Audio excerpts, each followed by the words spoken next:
Hello tout le monde. Peux-tu te présenter à notre communauté? Oh, hello tout le monde. Moi c'est Virginie alias Body ou Nini. J'ai 34 ans, je suis originaire d'Isère, de Grenoble. Je suis arrivée dans les montagnes de Perpignan il y a 8 ou 9 ans. Maintenant 66 en force.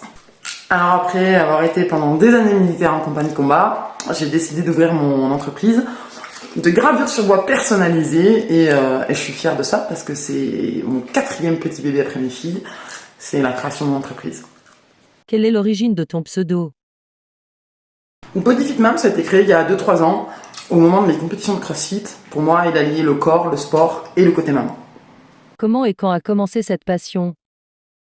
Alors moi, c'est mon grand-père motard qui, toute petite, m'a transmis et la passion de la moto et la passion de l'uniforme. Mais jusque-là, je n'avais jamais osé sauter le pas. Manque de confiance en moi, la peur, je pense, les craintes. Et en août 2023, lors d'un week-end avec des amis, on m'a décelé un anévrisme cérébral. Et je me suis dit, à 34 ans, je ne veux plus rien regretter de la vie, tout peut s'arrêter demain. Et voilà, je me suis lancée, je ne regrette pas du tout ce lancement, parce qu'il m'a appris beaucoup. Et voilà, dès que je monte maintenant sur une moto, j'ai un petit regard, parce que mon papy nous a quittés. Pour lui dire, voilà, je continue la lignée, je suis présente, sois fière, protège-moi, et voilà. Raconte-nous ton expérience du permis moto. Alors je dirais très stressée. J'avais peur de décevoir ma famille et mes amis et même mes abonnés qui me soutiennent énormément sur les réseaux sociaux, qui sont présents parce que j'ai eu des moments très très très bas et ils ont toujours été là pour me donner un petit coup de cul en me disant allez on lâche pas Mine, on y va, il faut se remettre en selle. C'est un échec, c'est une leçon, mais tu vas remonter et tu vas y arriver et heureusement qu'ils ont été là. Et le permis moto c'est pas juste voilà un permis qu'on obtient.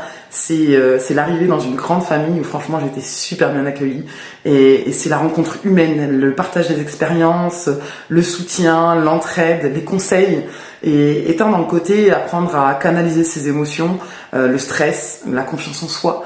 Voilà, c'est plein de choses le permis moto, c'est pas juste un petit papier rose en main. Et franchement, j'ai changé de moto-école en cours de route parce que oui, le permis moto, c'est pas juste de l'argent, c'est pas juste du temps, c'est aussi de l'engagement. Cet engagement, il doit être réciproque, autant envers le futur motard que la moto-école.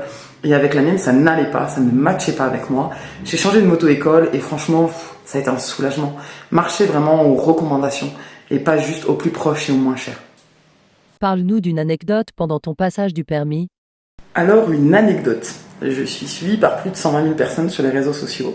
Et dans les 2 moto-écoles que j'ai fréquentées, j'ai rencontré des abonnés à moi. Mais tu sais, du style, t'es sur ta moto, t'arrives, ça fait 2-3 séances, on va dire, tu serais pas Body Fit Mom, mais je te suis sur les réseaux. Alors j'ai pas l'impression, mais moi je suis très très timide. La phase sur les réseaux et la phase de on se rencontre en vrai, pour moi je suis, voilà, ça me... pas très à l'aise. Et résultat, eh ben, j'allais chercher un petit trou de souris pour aller me cacher. Tu sais, non, non, c'est pas moi, je ne vois pas de quoi tu parles. Et voilà, et je pense que le pire, c'est que c'est remonté aux oreilles de ma nouvelle moto-école.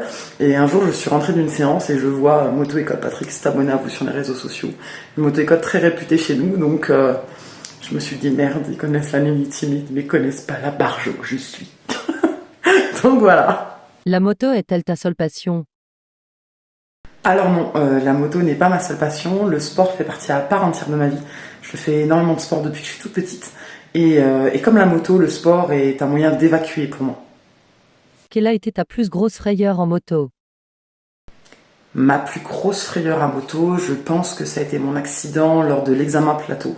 Au mois de novembre, je ne savais pas au moment de le passer que nous étions en vigilance orange pour vent violent. Et oui, Perpignan, c'est pas connu que pour son beau soleil, c'est aussi connu pour son vent. Résultat, nous sommes arrivés au centre d'examen. L'inspectrice a décalé de 10-15 minutes le commencement de l'examen parce que les portes du lent métallique ne tenaient pas, les plombs volaient dans tous les sens. Et au moment d'une accalmie, elle s'est dit on va le lancer. Première arrivée, première servie, je vous mets dans le mille. J'étais à cette époque-là sur la CB300 de chez Honda, je fais 1m75. Autant vous dire un crapaud sur une boîte d'allumettes, si tu vois ce que je veux dire. Résultat, je commence mon lent, je sens que je verrouille de gauche et de droite avec le vent. Mais je continue. Le stress commence à monter, donc autant te dire vent, stress, combo gagnant de l'accident. J'arrive au demi-tour avant l'évitement. Et là, je sens une rafale me prendre et impossibilité pour moi de faire quoi que ce soit. Et je sens que je tombe et mon genou gauche heurte le sol et la CB vient tomber par derrière pour me finir le genou. Résultat, allô les pompiers, évacuation par les pompiers, scan IRM, trauma du ménisque, port d'une attelle et de béquilles pendant 1 mois. Voilà, donc je pense que je serai pas vraiment la motarde qui va aller rouler par vent. Ça m'a laissé une petite trace. Parle-nous d'une anecdote de sortie moto. Alors, je n'ai pas vraiment encore d'anecdote de sortie moto vu que je suis au stade de la circulation, mais anecdote motard, on va dire. Je vis sur la route du Pas de la Case et lors de live, beaucoup reconnaissent ma maison. Et maintenant, j'ai le droit à avoir plein de petits coups de klaxon de motards et motards qui passent devant la maison, l'air de dire on est là en force, tu connais. Donc je trouve ça super mimes d'avoir ces petits trucs là et de me dire voilà, il y a énormément de gens de mon secteur qui me suivent et ça fait super plaisir. Comment imagines-tu ta première balade moto? Alors ma première sortie moto, je la vois direction Landor, le Pas de la Case. C'est une route qui est très connue pour ses lacets et pour sa magnifique vue. Je la vois entourée de motards et de motardes avec des amis, un esprit de good vibes. Je la vois vraiment dans un truc de waouh, c'est ta première sortie. Pourquoi ce coup de cœur pour la R7? Pourquoi la R7 de chez Yamaha? Je trouve qu'on se ressemble énormément, tant dans le côté sportif que son caractère, que sa nervosité. Et le full black, parce que black c'est moi, quoi. C'est ma couleur favorite, c'est voilà. Est-ce que ton financement mime fonctionne bien? Alors, je suis toujours à la recherche d'un photographe et d'un vidéaste. Ouais, les gars, je donne déjà de ma personne. Hein, je peux pas faire tout le taf non plus. Non, mais sérieusement, je comprends mieux certaines vidéos. Voilà, maman, propriétaire, future motarde. Les gars, je suis à 2 doigts d'aller vendre l'eau de ma douche. Ouais, j'ai même pas les moyens de me payer une baignoire et j'ai envie de me payer la R7. Voilà, 9 999 euros. Non, 9 990, j'ai déjà économisé 9 euros. C'est pas mal. Sur quelle moto as-tu monté? Alors avec mes 2 moto-écoles, j'ai pu sincèrement en tester 4. Dans la première moto-école, j'ai testé la CB300 de chez Honda. Et moi qui fais 1m75, j'avais vraiment l'impression d'être un crapaud sur une boîte d'allumettes. Je suis après repassée sur la Kawa, la Z650, que j'ai nettement plus appréciée. Et dans ma nouvelle moto-école, j'ai testé la CB500 de chez Honda et la MT-07 en circulation. Quelle a été ta plus belle rencontre motarde? Alors grâce aux réseaux sociaux, j'ai énormément pu connaître le monde de motards. J'ai pu autant parler avec des jeunes motards qu'avec des vieux routards, avec des sportifs, avec des roadsters. Et franchement, j'ai été accueillie dans un monde les bras ouverts en mode baby motard. Et franchement, c'est super cool parce que cet esprit de partage me plaît énormément. Quel conseil donnerais-tu à quelqu'un qui passe sans permis? Je dirais que malgré les échecs, il faut croire en soi et toujours avancer. Oui, bon ok, la leçon, fais ce que je dis, mais fais pas ce que je fais Nini, nickel. Ma moto-école m'a dit une phrase qui m'a vraiment heurté et que je retiens en permanence. Quand nous étions bébés, on a appris à marcher, on a chuté, on s'est relevé. Et grâce à ça, aujourd'hui, on marche. Et ben le permis moto, c'est exactement pareil. Vous allez chuter, que ce soit psychologiquement ou physiquement. Mais il faut savoir se relever, se remettre en selle et avancer. Que penses-tu des préjugés sur les femmes en moto? Alors oui, j'ai changé de tenue parce que je m'appelle cruellement Dory et que j'ai oublié une question. Donc les préjugés des femmes dans le monde motard. Ayant été militaire en compagnie combat, donc dit qu'une féminine dans un monde d'hommes, je les ai connus. Et très sincèrement, qu'est-ce qu'on s'en fout? Que vous soyez jeune, vieux, homme, femme, le plus important c'est que vous kiffiez votre moment. Vous kiffiez le passage de votre permis moto et toutes les balades qui vont aller après. Je n'ai pas encore connu ce type de petit pic, mais je pense que celui qui va s'y frotter va s'y piquer. Ou un peu du type SDS et pas conductrice. Déjà, qui savait que SDS voulait dire sac de sable? Parce que moi je l'ai appris cruellement il y a 10 jours. C'est sympathique pour nos passagers ce petit surnom. Ou un peu du type la femme à la cuisine. Voilà. Bichon, si je te fais la cuisine, j'espère que tu as une bonne assurance vie, une bonne mutuelle, parce que je suis un peu du type de femme à faire tout brûler dans une cuisine. Chez moi, c'est goût de surgelé, c'est pas mal. Les amis commandent toujours pizza dans la maison, c'est mieux pour eux. Donc voilà, très sincèrement, on s'en fout. Kiffez votre moment, ne regardez pas les gens, n'écoutez pas leur jugement, le plus important c'est vous et votre bien-être. Que recherches-tu sur les réseaux sociaux? Alors, ce que je recherche sur les réseaux, c'est énormément le partage, les expériences de tout à chacun, les conseils, la bienveillance, la bonne humeur, le smile, enfin, moi, quoi. Quel message veux-tu faire passer? Je dirais qu'il ne faut rien lâcher, il faut aller au bout de tout ce qu'on entreprend, même si ça prend du temps, nous y arriverons. Et qu'il faut s'écouter à tout âge et aller au bout de ses envies. Que l'inconnu est connu, et qu'il ne faut pas avoir peur de sauter le pas par peur plus tard de regretter des choses. Que cherches-tu à promouvoir? Que dans la vie, il y a des moments qui vont être difficiles, il y aura des obstacles et que on est capable de franchir n'importe quel obstacle. Et que même si on n'y arrive pas à la première fois, on recommence, on réessaye encore, on croit en soi et on va jusqu'au bout de tout ce qu'on entreprend. Et c'est vraiment important. Il y a une grande phrase que j'entends énormément sur TikTok suite à une vidéo et que j'adore et je trouve qu'elle représente énormément de choses. Alors les gars, vous m'en voulez pas, mais pour vous la lire, je me suis quand même fait mes monotes parce que je suis un petit peu dorée sur les bords et que j'ai pas vraiment envie d'écorcher la chose. La phrase, elle dit: reste concentré sur toi, sur tes rêves, sur ton évolution. Ne laisse jamais personne se placer entre toi et toi-même ou entre toi et ta paix. Le monde extérieur est très bruyant et les gens auront toujours quelque chose à dire. Surtout ceux qui ont abandonné. Laisse-les parler. Il y aura toujours des obstacles pour t'écarter de ton chemin. Mais souviens-toi de ce qui compte vraiment. Rappelle-toi pourquoi tu fais ce que tu fais. Rappelle-toi pourquoi tu poursuis tes objectifs.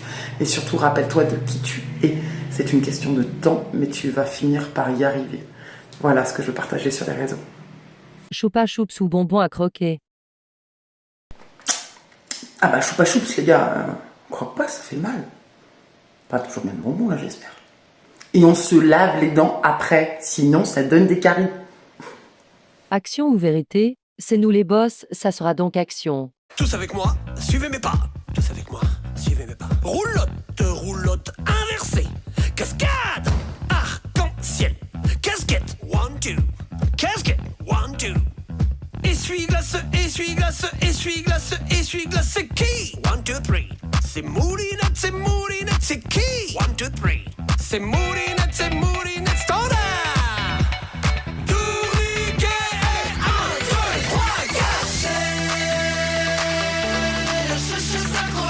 Tu as un point commun avec Lady, ton passé de femme battue. Comment tu as réussi à t'en sortir? Alors mon passé de femme battue m'a fait devenir la femme que je suis maintenant. Une femme forte, avec un plus fort caractère, mais une très grosse carapace. J'ai été trop naïve de penser qu'après les coups dans les murs, après le rabaissement, après les humiliations devant nos familles et nos amis, jamais ils n'oseraient me lever la main dessus. Et malheureusement, le jour de trop est arrivé. Il m'a envoyé valser sur une table basse. J'ai une fracture de colonne vertébrale, des ecchymoses partout sur le corps, avec des bleus partout sur le corps, un trauma des vertèbres et la boîte crânienne. J'ai passé 4 mois à l'hôpital, 4 mois où à aucun moment il n'est venu me voir ou n'a pris de mes nouvelles. Heureusement que j'étais entourée d'amis et de ma famille à ce moment-là. Et je me rappellerai comme c'était d'hier mon retour à l'hôpital chez moi, dans mon appartement, enfin dans le nôtre à l'époque. Je suis revenue par les ambulanciers parce que je portais un corset qui partait des oreilles jusqu'au bas de ma colonne vertébrale. Et au moment d'ouvrir la porte, il y avait les 2 ambulanciers derrière moi et il y avait des pétales de rose partout sur le sol, l'envie d'aimer des 10 commandements qui résonnaient dans la maison, chose que je ne peux plus du tout entendre. Il y avait des bougies et il y avait lui à genoux avec une bague et une demande en mariage. Autant vous dire, je pense qu'on s'en souvient comme si c'était hier. Et je me souviens juste, je me souviens juste avoir pris un sac. Je me rappelle mon sac Nike de 25 litres. Et avoir pris des pantalons, des t-shirts, des sous-vêtements. Et me dire, je pars. Je ne reste pas là parce que ça a été le coup de trop, parce que la prochaine fois, ça peut être la fin. Et que ça sera que le début. Alors je sais que c'est dur. Je sais que c'est ultra dur de partir de sa maison, de son monde, de tout laisser derrière soi. J'ai laissé tous mes meubles. Je me suis dit, je m'en foutais. Je m'en foutais royalement. Je voulais juste la paix. Et en fait, il représentait la violence pour moi. Et je suis partie et je me suis dit que j'ai fait la plus belle chose de ma vie à ce moment-là, partir. Et en étant devenue publique, on va dire, sur les réseaux sociaux, je me suis dit qu'un jour, il pourrait me reconnaître, il pourrait me retrouver. Et si jamais il passe un jour sur cette vidéo, sache que je ne suis plus seule. Je ne suis plus la petite fille naïve de 19 ans. J'en ai 34 derrière moi. Il y a du monde. Il y a du monde qui me soutient. J'ai maintenant mon caractère, ma force. Et malgré ce que j'ai vécu, je suis devenue une femme forte et ça c'est le plus important. Est-ce ce que passer ton permis moto, comme Lady, est une manière de montrer que tu réussis et fais les choses par toi-même sans avoir besoin de demander l'autorisation ou l'avis de qui que ce soit? Prouver que tu es capable. Alors rien n'était sous l'emprise et la manipulation d'un homme pendant des années où je pouvais même pas m'habiller comme je voulais, ni parler à qui je voulais ou fréquenter qui je voulais. Le permis, pour moi, ça a été le moyen de me prouver à moi-même que je pouvais le faire librement et ma propre volonté à moi-même. Aujourd'hui, j'ai l'écoute, l'entraide, le soutien de nombreuses personnes et je ne suis plus la petite fille de 19 ans qui était sous la manipulation de quelqu'un. Donc c'est me prouver avant tout à moi-même que je suis libre et que je peux faire les choses comme j'en ai envie. Malgré les apparences, avec ce passé, beaucoup de femmes manquent cruellement de confiance en elles. Comment réapprivoises-tu la femme que tu as toujours été mais qui était refoulée? Alors il n'y a pas que mon corps qui doit oublier ses blessures. Et c'est difficile d'oublier son passé, même après des années, il y a même des choses qu'on n'oubliera jamais. Mais je me suis toujours dit qu'il faut que je transforme ce passé en positif et que je me donne encore plus de hargne et de niaque d'avancer et d'aller au bout de mes objectifs. Comment tes 3 filles vivent ta passion? Alors que pensent mes 3 filles de mon passage permis moto? Elles sont fières. Oh, je savais que ça allait être dur cette question. Mes 3 filles, c'est ma plus belle réussite au monde, c'est mes 3 mini-moi. Alors les gens qui m'aiment pas, dites donc qu'il y en a 3 derrière qui arrivent dans les décennies à venir. C'est moi tout petite, elles sont là pour m'encourager quand ça ne va pas, elles ont été là dans mes échecs, dans le plateau, on se dit toujours tout. Et elles m'ont toujours dit, c'est pas grave, on recommence maman, on recommence. Parce que c'est l'éducation que je leur donne et que je leur apporte de ne jamais rien lâcher, de toujours continuer. Et quand je leur ai dit, ça y est, maman, elle a le plateau, le soir, on a fait un gros apéro, on était toutes contentes en se disant, voilà, on y est arrivé, on l'a fait comme si elles étaient avec moi le jour J, en me disant, c'est bon, on l'a. Et voilà, c'est vraiment, c'est mes 3 mini-mois. Et c'est leur éducation et voilà. C'est un moment important et je me dis que le jour où j'aurai enfin le Graal dans les mains, j'ai hâte d'aller partager ce moment avec chacune d'elles pour avoir ce moment mère-fille, cette passion, ce partage-là ensemble, chose que j'ai pas eu automatiquement moi personnellement avec ma maman. Et j'ai déjà hâte, on va dire, j'ai déjà hâte et j'ai hâte qu'on partage ça, j'ai hâte d'acheter leur tenue, j'ai hâte de beaucoup de choses et il me tarde, ça y est. Et je vais rajouter un petit truc à la fin de cette interview. Les questions ne sont pas présentes. Et vous avez intérêt d'ailleurs les gars de mettre cette vidéo-là dans la vidéo. Sinon, attention, je voulais vraiment remercier Lady et John pour cette confiance, pour cette interview. Ça m'a fait énormément plaisir. Merci à vous les copains. Très sincèrement, continuez ce que vous faites. Il y a toujours cette passion et ce partage-là parce que vous faites partie d'une de mes plus belles rencontres sur les réseaux sociaux et je vous remercie infiniment. Mouah.